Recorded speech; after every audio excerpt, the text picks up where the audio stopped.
We all recognize the railroad crossing signs, right? If you put that image up for a minute. You all know what that means, right? And we know what we need to look out for. We need to keep our eyes peeled for any coming trains that might be going by. But there are many crossroads in life for which we are not prepared, and we lack information regarding where they will take us. As we gather today, as we've already noted, it's unclear how the coronavirus will affect any of us. Many churches, businesses, and schools are either or will be closing. Most sporting events, conferences, production, or other gatherings are canceled or postponed. And most of us are kind of confused about what we should and shouldn't do, even though we have all kinds of outlines, but it doesn't exactly tell us how to go about our lives. It's not normal. It's unfamiliar territory for us all. We are in uncharted territory. Whether we recognize it or not, much of life takes us in uncharted territory. We have to make decisions not fully understanding how things will play out, or if we are equipped to deal with whatever happens appropriately. Our text today shows us two characters that were at crossroads in their lives. Near the end of his life, at the age of 75, after two calamities in his family. His father outlived his brother, which in those days was considered to be a curse to the whole family. And having a wife who was utterly barren, another curse to a family, makes them social outcasts. Abram is called by God to pack up his bags and make an utter break with his entire family unit and all the world that he has grown up knowing. To go into an unknown future, to establish his own identity, and to find his own place. His call signals a new and different way of making a name for oneself, quite distinct from the age-old methods tied to one's birthplace and one's ancestors. He's starting a new chapter in the life of people of God. In a culture that was dependent on multiple family units to subsist in the agrarian's life, this disrupted everyone in his extended family. How would the others manage? And how would he and Sarai manage to survive?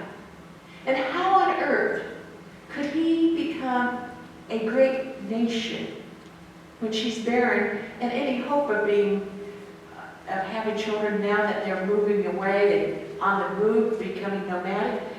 How's that going to be possible? By leaving off at this age, having children seems like implausible and impossible. This was a big decision, a big crossroad. To begin anew is not an easy journey. Can we be born anew or again? That's the question Nicodemus asked. Like others, Nicodemus misunderstands Jesus by taking his words too literally. Nicodemus is trying to figure out how one can go back into the uterus and come out again. That's not possible, is it? Jesus plays on Greek, Hebrew, and Aramaic words that lose as much in translations, and so it's hard for any of us to understand. And then the Gospel of John uses a great deal of symbolism, which makes it even more complicated for us to figure out. For instance, darkness can mean a whole lot of different things to a whole lot of different people. Is this about Nicodemus using the cover of darkness for secrecy or even perhaps for safety? Or is darkness representing unbelievers, as many suggest? Some suggest that the types of conversations that we have at night are more intimate or deeper than some of the ones that we have in daylight hours. Or at least they take on a whole different dimension than our normal conversations, and with whom we can have those conversations. The gospel writer is also contrasting the story of Nicodemus with the Samaritan woman at the well. Nicodemus is powerful, well-educated, religious leader who shouldn't understand everything that Jesus is saying. And she is a powerless, shunned outsider who is considered a nobody. And yet, she recognizes Jesus as the Messiah and takes the risk, approaching others, breaking the social norms, to share what Jesus has to offer, as we talked about last week. Nicodemus, on the other hand, seems to disappear into the shadows of night without seeming to change or believe until we get to the end of the Gospel of John and the end of Jesus' life. While she finds her voice immediately by her meeting Jesus, Nicodemus reappears to find his voice when it's Jesus' trial. We see him again after the crucifixion when he takes a big leap of faith and takes a big risk by burying Jesus in the tomb. Nicodemus is like so many of us today, logical, sensible, weighing the risks. Which should I do? And perhaps is at a crossroad moment, knowing that how much he has to lose. While meeting Jesus could be, and perhaps is, a crossroad moment for most of us, sometimes we choose a different, longer way to arrive. If you change to the next slide. When I talked to other clergy women, many of them have felt called early in life, but they took different routes to get to ministry. Many going into other professions, some raising a family first. There's all kinds of ways we can all go. And that's the way it is for our church today as well. Arguments could be made that one way is better than another. But don't all the ways give us different experiences to bring to each other that are beneficial?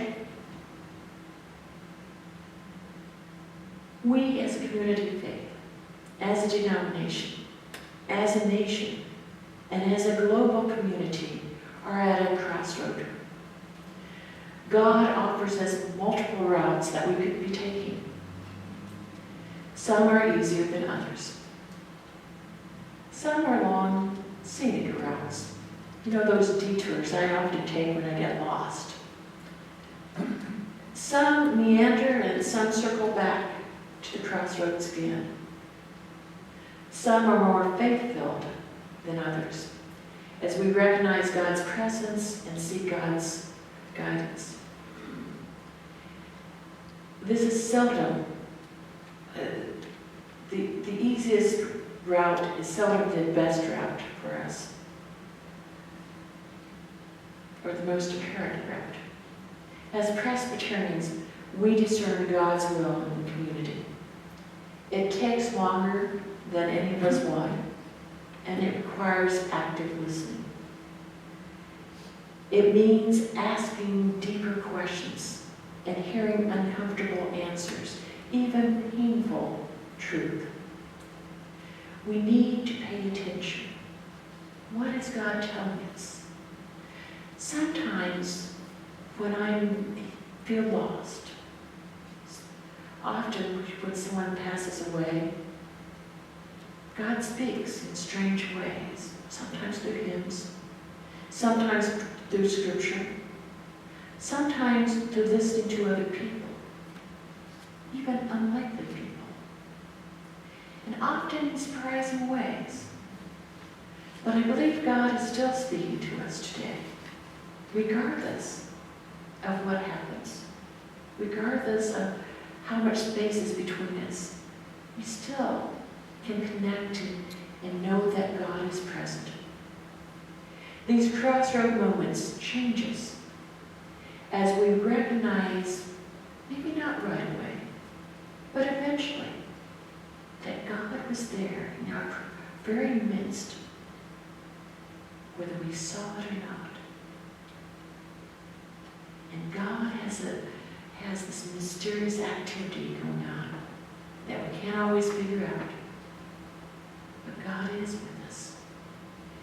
May God continue to be with us as we seek God's will forward, now and